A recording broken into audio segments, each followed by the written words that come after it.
Hi hello ನಮಸ್ಕಾರ welcome back to my YouTube channel. ಇವತ್ತು ವಿಶೇಷವಾಗಿ ಉಪಸಾರ ಮಾಡ್ತಾ ಇದ್ದೀನಿ. ಏನಪ್ಪ ನಾವು ಉಪಸಾರ ಮಾಡ್ತೀವಿ, ಏನು ಸ್ಪೆಷಲ್ ನಿನ್ನ ವೀಡಿಯೋದಲ್ಲಿ ಅಂತ ಕೇಳೋದಾದರೆ ನಮ್ಮನೆ ಸ್ಪೆಷಲ್ ತೋರಿಸ್ತಾ ಇದ್ದೀನಿ. ಜೊತೆಗೆ ಬಾಣಂತಿಯರಿಗೆ ನಾನು ತೋರಿಸ್ತಾ ಇರೋಂಥ ಉಪಸಾರು ತುಂಬಾ ಒಳ್ಳೆಯದು. ಯಾಕೆಂದರೆ ನಾನಿಲ್ಲಿ ಸಬ್ಸಿಗೆ ಸೊಪ್ಪನ್ನು ಬೆಳೆಸಿ ಮಾಡ್ತಾಯಿದ್ದೀನಿ.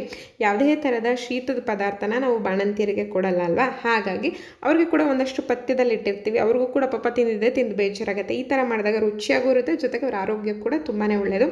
ಯಾರೆಲ್ಲ ಮಗುವಿಗೆ ಹಾಲು ಕೊಡ್ತಾ ಇರ್ತಾರೆ ಅಂತಹ ಬಾಣಂತಿಯರಿಗೆ ಈ ಸಬ್ಸಿಗೆ ಸೊಪ್ಪು ಕೊಡೋದ್ರಿಂದ ಅವರಿಗೆ ಹಾಲು ವೃದ್ಧಿ ಆಗುತ್ತೆ ಅಂತ ಹೇಳ್ತಾರೆ. ಜೊತೆಗೆ ಅದು ಹೌದು ಕೂಡ.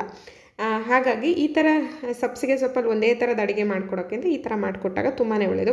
ನಾನ್ ವೆಜಿಟೇರಿಯನ್ಸ್ ಯಾರಿದ್ರೆ ಅವ್ರಿಗೆ ನ್ಯಾಚುರಲ್ ಆಗಿ ಪ್ರೋಟೀನ್ ಸಿಗ್ತಾ ಇರುತ್ತೆ ನಾನ್ ವೆಜ್ಜಿಂದ.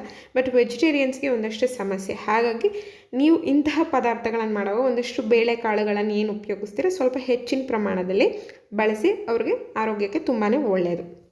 ಸೊ ಮಾಡೋಣ ಬನ್ನಿ. ಈಗ ನಾನು ಮುಕ್ಕಾಲು ಪಾವಷ್ಟು ಬೇಳೆ ತೊಗೊಂಡಿದ್ದೀನಿ, ಒಂದು 2 ಕಂತೆಯಷ್ಟು ಸಬ್ಸಿಗೆ ಸೊಪ್ಪನ್ನು ತೊಗೊಂಡಿದ್ದೀನಿ.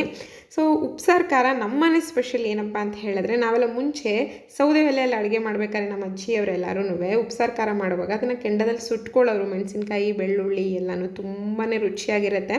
ಬಟ್ ನಾವೆಲ್ಲ ಈಗ ಗ್ಯಾಸಲ್ಲಿ ಮಾಡ್ತಾ ಇರೋದ್ರಿಂದ ನಾನೊಂದು ಅದಕ್ಕೆ ಅಂತಲೇ ಒಂದು ತಂತಿಯನ್ನು ಬಳಸ್ತೀನಿ. ಸೊ ಈಗ ಮೆಣಸಿನ್ಕಾಯಿ ಮತ್ತು ಬೆಳ್ಳುಳ್ಳಿಯನ್ನು ಸುಟ್ಕೋತಾ ಇದ್ದೀನಿ. ಜೀರಿಗೆನ ನಾನು ಯಾವಾಗಲೂ ಮುಂಚೆನೇ ಹುರಿದು ಇಟ್ಕೊಂಡಿರ್ತೀನಿ, ಹಾಗಾಗಿ ಇಲ್ಲಿ ಹುರಿದಿರೋದನ್ನು ತೋರಿಸ್ತಾ ಇಲ್ಲ. ಯಾರಾದರೂ ಜೀರಿಗೆ ಬಳಸೋವಾಗ ಅದನ್ನು ಒಂದಷ್ಟು ಹುರ್ಕೊಂಡು ಆನಂತರ ಉಪ್ಸಾರ ಖಾರ ಮಾಡ್ಕೊಳ್ಳಿ. ಇವಾಗ ಮೆಣಸಿನ್ಕಾಯಿ, ಬೆಳ್ಳುಳ್ಳಿ ಸುಟ್ಕೊಂಡ್ರೆ ನಿಮಗೆ ಎದೆ ಉರಿ ಆಗುವಂಥದ್ದು, ಗ್ಯಾಸ್ಟ್ರಿಕ್ ಸಮಸ್ಯೆ ಆಗುವಂಥದ್ದು ಕೂಡ ಬರೋದಿಲ್ಲ. ಯಾಕಂದರೆ ಸುಟ್ಟುಬಿಟ್ಟು ಮಾಡೋದ್ರಿಂದ ನಿಮಗೆ ಎದೆ ಉರಿ ಸಮಸ್ಯೆ ಬರಲ್ಲ. ಈ ಥರ ಮಾಡಿ ತುಂಬಾ ರುಚಿಯಾಗೂ ಕೂಡ ಬರುತ್ತೆ. ಸೊ ಇವಾಗ ಉಪ್ಸಾರ ಖಾರಕ್ಕೆ ಹುಣಸೆಹಣ್ಣು, ಬೆಳ್ಳುಳ್ಳಿ, ಹಸಿಮೆಣಸಿನ್ಕಾಯಿ, ಸ್ವಲ್ಪ ಶುಂಠಿ, ಜೀರಿಗೆ, ಮೆಣಸು ತೊಗೊಂಡಿದ್ದೀನಿ. ಇಲ್ಲಿ ಕೊಬ್ಬರಿ ತೊಗೊಂಡಿದ್ದೀನಿ. ನಾವು ಹಾಗೆ ಉಪ್ಸಾರ ಖಾರ ಮಾಡ್ಕೋಬೇಕಾದ್ರೆ ಕಾಯಿ ಅಥವಾ ಕೊಬ್ಬರಿ ಹಾಕೊಳ್ಳೋ ಅವಶ್ಯಕತೆ ಇಲ್ಲ. ಇದು ಬಾಣಂತಿರಿಗೆ ಮಾಡೋದು ಒಳ್ಳೆಯದು ಅಂತ ಹೇಳಿಬಿಟ್ಟು ಕೊಬ್ಬರಿನ ಸ್ವಲ್ಪ ಸೇರಿಸ್ಕೊಂಡಿದ್ದೀನಿ. ಈಗ ಕುಕ್ಕರ್ ಕೂಗಿದೆ. ನಂತರ ನಾವೀಗ ಏನು ರುಬ್ಬಿಟ್ಕೊಂಡಿದ್ವಿ ಉಪ್ಸಾರ ಖಾರನ ಅದು ಹಾಕ್ಕೊಂಡು ಚೆನ್ನಾಗಿ ಒಂದಷ್ಟು ಉಪ್ಪು, ಸ್ವಲ್ಪ ನೀರು ಹಾಕಿ ಚೆನ್ನಾಗಿ ಕುದಿಸ್ಕೊಳ್ಳೋಣ. ಸೊ ಇಲ್ಲಿಗೆ ಉಪ್ಸಾರು ರೆಡಿ ಆಗುತ್ತೆ. ಸೊ ಟೇಸ್ಟ್ ಅಂತೂ ಅದ್ಭುತವಾಗಿರುತ್ತೆ. ಟ್ರೈ ಮಾಡಿ ನೋಡಿ. ನಿಮ್ಮ ಮನೇಲಿ ಹೇಗೆ ಮಾಡ್ತೀರಾ ಅಂತ ಕಮೆಂಟ್ ಮಾಡಿ ತಿಳಿಸಿ.